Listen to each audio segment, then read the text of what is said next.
Alright, hi guys. This video and this next few videos will be to show you how to answer some of these multiple choice questions that you'll then practice on your own on the second half of this assignment, and eventually you will complete on the unit exam. So let's begin with question one.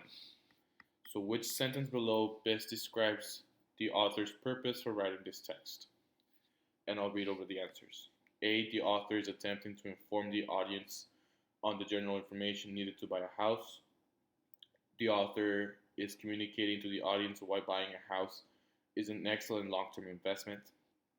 C. The author is warning the audience about the dangers of buying a house. Or D.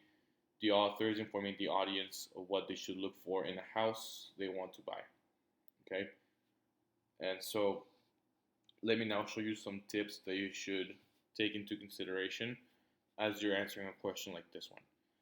So the very first thing to do would be to skim back over the text with the question being asked in mind. I will not do that right now for the time's sake, but when you're doing this on your own, you should go back, quickly look over the reading, do not read it in detail, and just think about the question being asked and of these choices.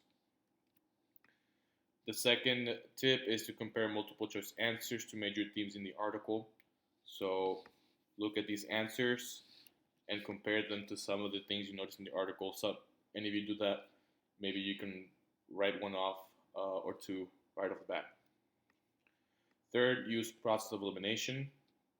I will be modeling how to do that, and that will help you narrow down your options. Third, double check your answer to make sure it makes sense. That you should always just do at the end, because sometimes you overlook a detail that may be important for your answer. But now, let me kind of show you the process that I would follow if I was to answer this question. So after I got a chance to skim over the text, I will compare these answers to the question and what I just read. So the author is attempting to inform the audience on the general information needed to buy a house. That does happen. It gives you all the steps.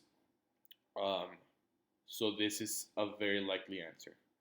Let me read through the next ones just to make sure. B.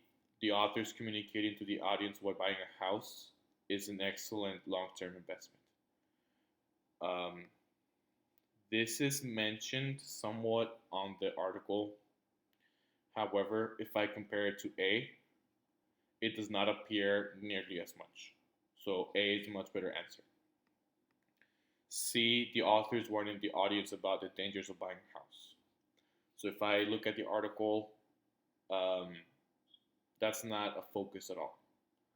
It mentions that you should be cautious, but it doesn't mention that it's a dangerous action inherently. So I would eliminate C. D, the author is informing the audience of what they should look for in a house they want to buy. That does not happen. There's just one very brief section where the author mentions that you should be very selective with what you want to buy in a house, but he doesn't even go into what details you should look into. Okay? So by process of elimination, and because it already made sense the first time I read it, A would be the correct answer for this question. Okay? And so this is the process you should follow whenever you are answering a question that looks like this one.